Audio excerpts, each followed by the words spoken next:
I know you are one of Proud's favorite, di ba? To be honest, I just disregard and ignore those indecent proposal because that will not help me to grow. I'm not really interested for those indecent proposal, and because I'm not really interested to those stuffs or things that will not be able myself to improve more. Because every day I'm always striving to improve better and better. Because that's how life is. Kailangan sumabay ka, kailangan hindi ka mag-fall. Yun lang po. Sure, I feel pressure right now that CJ is one, Mr. Gar Philippines.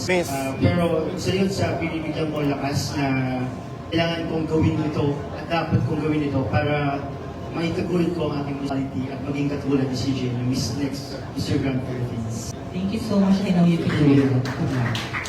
Is my advocacy, which is the education, because if I have a chance to win this title or I will use this platform to promote my advocacy, which is the education. We know that the education is very important nowadays, and like people saying that the study is better in education. So I believe that education is a must, and education is madadala natin kahit saan. And for me, this study is para sa my case, and we love it. Thank you, Kaloka!